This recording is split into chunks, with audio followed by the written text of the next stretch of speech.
Hello students, मैं अमित मिश्रा आपका स्वागत करता हूं अपने यूट्यूब चैनल आर्यंत एकेडमी पे, जहां आज हम सीखेंगे इंग्लिश ग्रामर के पार्ट ऑफ स्पीच के नॉन टॉपिक के बारे में। तो नॉन टॉपिक शुरू करने से पहले कुछ चीज़ें आपको बता दूं कि हमें नॉन टॉपिक में पढ़ना क्या है। नॉन टॉपिक को हमको पहले समझना होगा कि नाउन है क्या, नाउन के प्रकार को समझना होगा, नाउन के यूजेस, रूल्स, फंक्शंस को समझना होगा, किस तरीके के क्वेश्चंस बनते हैं इससे स्पॉटिंग यूनिट्स में, आपके कम्पिटिटिव एग्जाम्स में, और किस तरीके के क्वेश्चंस पूछे गए हैं। तो उन क्वेश्चंस को भी हम यहाँ पे सॉल्व करेंगे। तो आइए शुरू करते हैं। और शुरू करने से पहले कुछ चीज़ें मैं आपको बता दूं, कुछ बेसिक चीज़ें जो कि हैं पार्ट ऑफ स्पीच से रिलेटेड। तो देखिए, नाउन चूँकि पार्ट ऑफ स्पीच का एक पार्ट है, तो हमें पार्ट ऑफ स्पीच को समझना है कि पार्ट ऑफ स्पीच होता क्या है। ठीक है, तब हम उनके पार्ट ऑफ स्पीच के बारे में इंडिविजुअली डिस्कस करेंगे। ओके, तो देर नहीं करते हैं, शुरू करते हैं अपने इस टॉपिक को जिसका नाम है part of speech. Parts of speech, जैसा कि नाम से पता चल रहा है, पार्ट्स ऑफ स्पीच, स्पीच के पार्ट्स। स्पीच का मतलब ये कि जो भी हम बोलते हैं, हम बोलते हैं किसमें, सेंटेंसेस में बोलते हैं। सेंटेंसेस में जो भी वर्ड्स यूज़ होते हैं, ठीक है, तो वो जो वर्ड्स होते हैं, उन वर्ड्स का अपना एक महत्व होता है, और उन्हीं महत्व के अनुसार हम उनको कैटेगराइज करते हैं पार्ट ऑफ स्पीच में। तो जो सेंटेंसेस तैयार होता है ग्रुप ऑफ वर्ड्स से बनके, combination of words which has some sense is called sentence. तो सेंटेंस जो बोलते हैं दैट इज़ स्पीच, चाहे वो हिंदी हो चाहे इंग्लिश हो। ठीक है, तो उनमें जो पार्ट्स यूज़ होते हैं जैसे कि वर्ड्स, तो वो वर्ड्स हमको समझने हैं, उस वर्ड्स को पहचानना है कि वो किस पार्ट ऑफ स्पीच का है। फिर उसके बाद उस पर हम उसके रूल्स को, उसके फंक्शंस को अप्लाई करते हैं सेंटेंसेस में, कि हाँ पर उन सेंटेंसेस में प्लेस करना है उन वर्ड्स को। ठीक है, उस ऑर्डर को समझना होगा आगे। ठीक है, तो अभी हम पार्ट ऑफ स्पीच को समझते हैं, पार्ट ऑफ स्पीच होता क्या है। जैसा कि आप सभी जानते हैं कि पार्ट ऑफ स्पीच 8 प्रकार के होते हैं। There are 8 kinds of part of speech, और मैं उनके नाम आपको यहाँ पर एक बार फिर से रिवाइज करा देता हूँ होता क्या है। सबसे पहले हमारा आता है नाउन, दूसरा हमारा होता है प्रोनाउन, तीसरा हमारा होता है वर्ब, चौथा एडजेक्टिव, पांचवा एडवर्ब, छठा हमारा कंजक्शन होता है, सातवां प्रीपोजिशन, और आठवां होता है हमारा interjection. So these are the part of speech which I have written down here. ठीक है, यही चीज़ें हमको पढ़नी होंगी, इन्हीं को हम इंडिविजुअली डिस्कस करेंगे, और डिस्कशन में हमारा ये होगा कि हमको उनको समझना है, उस पार्ट ऑफ स्पीच को, वो पार्ट ऑफ स्पीच होता क्या है, उनका क्या यूज़ है। ठीक है, उसको किस तरह से सेंटेंसेस में हमें रखना होगा। ठीक है, ये चीज़ें हम पढ़ेंगे डिटेल में। ठीक है, जहाँ पर आप बात करें अगर इंटरजेक्शन की, as far as interjection is concern, it is not as important as other part of speech. ठीक है, ये उतना महत्वपूर्ण है जितना कि और सभी है। तो कोई बात नहीं, लेकिन पढ़ना हमको ये भी है, इसको भी समझना है। कुछ क्वेश्चन इससे भी पूछे गए हैं, ऐसा नहीं है। ठीक है, तो हमें तैयार करना होगा इसको भी। तो शुरुआत हम करेंगे, जो अपने टॉपिक है वो नाउन से। नाउन हमारा बहुत इंपॉर्टेंट टॉपिक है, बट नाउन को शुरुआत करने से पहले मैं आपको एक चीज़ बता दूं कि पार्ट ऑफ स्पीच में देखिए, इन सारे जो कैटेगराइज किए गए हैं पार्ट ऑफ स्पीच, वो शब्द कैसे आते हैं सेंटेंसेस में, आइए देखते हैं।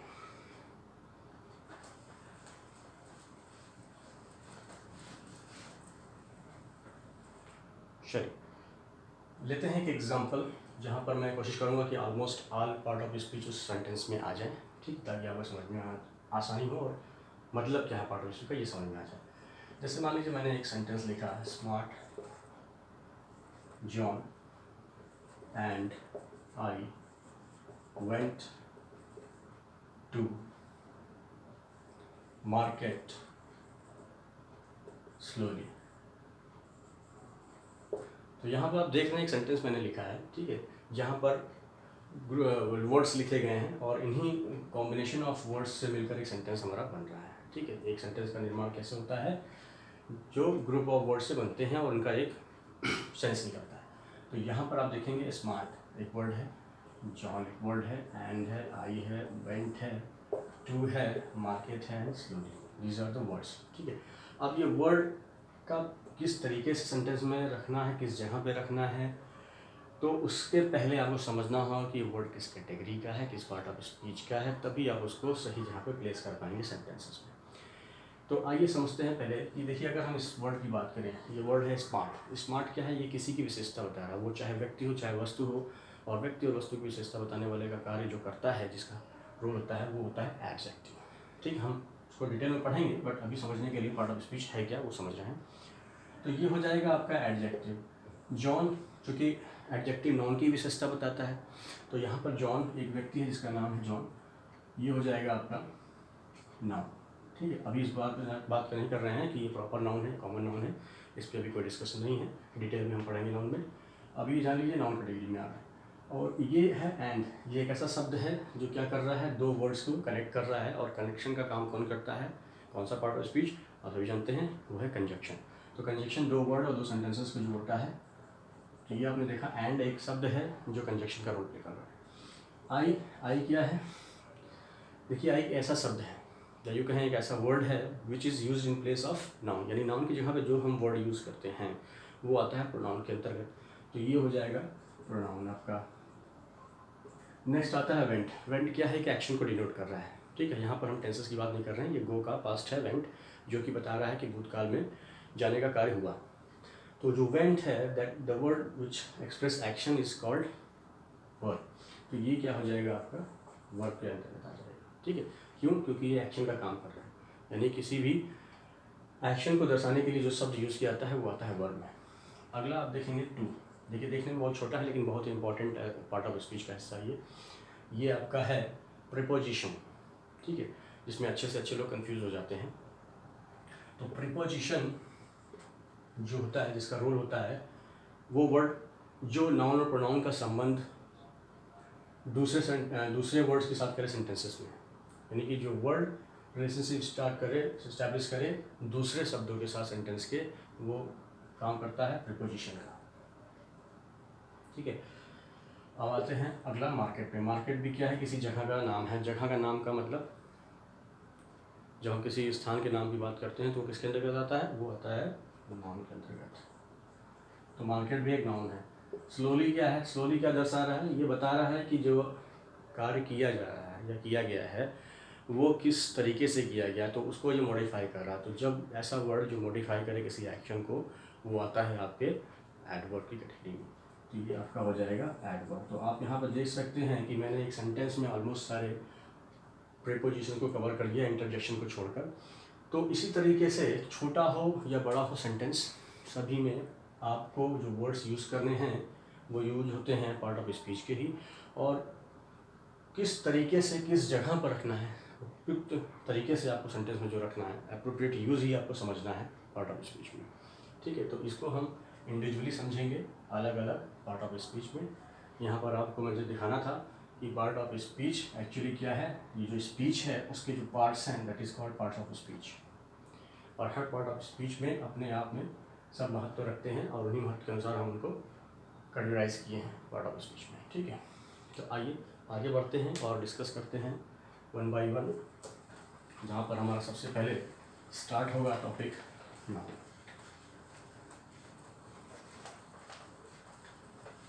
नाउन एक बहुत ही ब्रॉड विषय है यहाँ पर, क्योंकि नाउन से बहुत सारे क्वेश्चन मैंने देखा है पूछे गए हैं आपके एग्ज़ाम में, और इसके रूल्स भी काफ़ी हैं। तो हम हर रूल्स को यहाँ पर अच्छे तरीके से समझेंगे, लेकिन सबसे पहले समझते हैं नाउन होता है क्या है। देखिए, नाउन को समझना, अगर हम नाउन को समझना चाहें तो इस तरीके से आसानी से समझ सकते हैं कि हर वो चीज़ जो आपको दिखती है, जिसको आप छू सकते हैं, महसूस कर सकते हैं, ठीक है, हर वो चीज़ जिसका नाम होता है वो कहलाता है नाउन। तो अगर मैं एग्जांपल दूं, यहाँ पर लाइट हो गई आपका प्रकाश, ठीक है, बुक हो गई आपकी, आप जो किताब पढ़ते हो वस्तु, ये मार्कर जो मैं यूज़ कर रहा हूँ मार्कर हो गया, कॉपी हो गई, ठीक है, किसी व्यक्ति का नाम हो गया,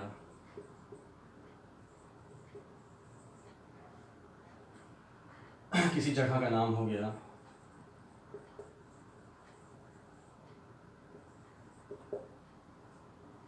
ठीक है। इसी तरीके से आप कुछ भी, चेयर हो गया, टेबल हो गया, जो भी आपको दिख रहा हो जिसका नाम हुआ, और ब्रह्मांड में ऐसी कोई चीज़ नहीं जिसका नाम ना हो, तो ठीक है, तो हर वो चीज़ जिसका नाम है वो कहलाता है नाउन। बेसिकली नाउन क्या है, नाउन एक लैटिन वर्ड है, इसका इंग्लिश होता है, इंग्लिश आप अगर बात करें तो इंग्लिश में हम इसको नेम बोलते हैं, और नेम का मतलब होता है नाम। तो अपने आप में ही ये क्या बता रहा है, नाम, यानी वो शब्द जिसका नाम होता है या वो बस चीज़ जिसका नाम होता है वो कहलाता है नाउन। ठीक है, तो अगर हम अपने स्कूल टाइम में देखेंगे आप, तो जो डेफिनेशन आती है, noun is the name of person, place और थिंग, यही पढ़ाया गया हमें स्कूल टाइम में अपने, ठीक है, छोटी क्लासेस में। इसी को थोड़ा सा आप ब्रॉड कर दीजिए, जहाँ पर आप ये बोल सकते हैं कि noun is the name of person, place और थिंग, और idea and quality of a person और थिंग। ठीक है, थोड़ा सा ऐड कर दीजिए आइडिया और क्वालिटी को, sorry, idea and quality.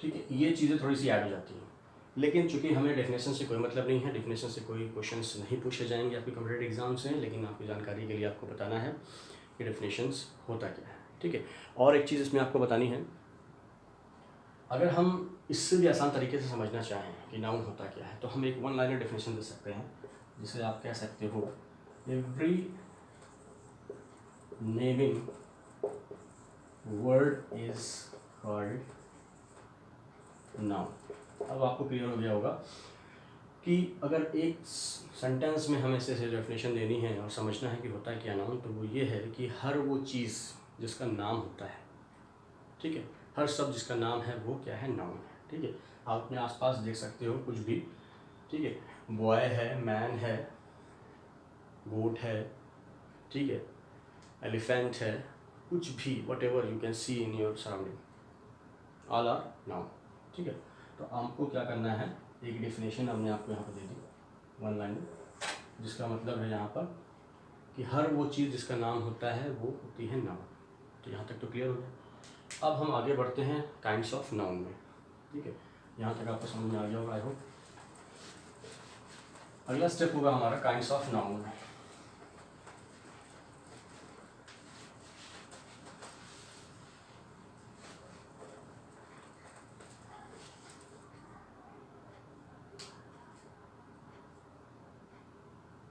Kinds of noun, समझते हैं। हम सभी जानते हैं कि there are 5 type of nouns, और उनके नाम भी हमें पता है। अब हमको इंडिविजुअली उनके यूजेस के बारे में समझना है, उनको समझना है किस तरीके से हम उनको यूज़ करते हैं सेंटेंसेस में। तो सबसे पहले हम उनके टाइप्स को लिख देते हैं, नाम को। पहला हमारा होता है प्रॉपर नाउन, ठीक है। दूसरा हमारा हो गया कॉमन नाउन। तीसरा हमारा हो गया कलेक्टिव नाउन। चौथा हो गया हमारा मटेरियल नाउन, और last one is abstract noun, abstract noun. तो आपने देखा कि 5 प्रकार के नाउन हैं, proper noun, common noun, collective noun, material noun, abstract noun. इनको एक बार मैं हिंदी में बता देता हूँ, ध्यान से सुन लीजिए। प्रॉपर नाउन होता है हमारा व्यक्तिवाचक संज्ञा, कॉमन नाउन होता है हमारा जातिवाचक संज्ञा, कलेक्टिव नाउन होता है हमारा समूहवाचक संज्ञा, मटेरियल नाउन होता है हमारा पदार्थवाचक संज्ञा, एब्स्ट्रैक्ट नाउन हमारा होता है भाववाचक संज्ञा।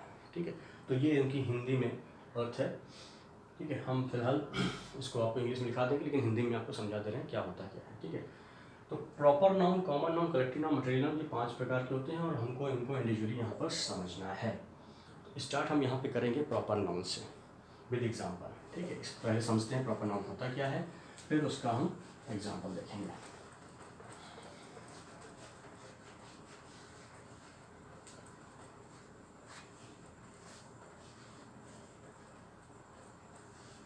ठीक है, प्रॉपर नाउन,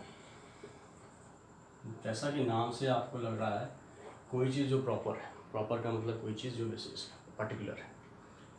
तो अगर ऐसे कहें कि किसी व्यक्ति या वस्तु स्थान के विशेष नाम को हम प्रॉपर नाउन करते हैं। So it is the name given to particular person और प्लेस और थिंग, यानी कोई भी व्यक्ति, वस्तु, स्थान के विशेष नाम को ही हम प्रॉपर नाउन करते हैं। प्रॉपर नाउन अपने आप में एक यूनिक होता है।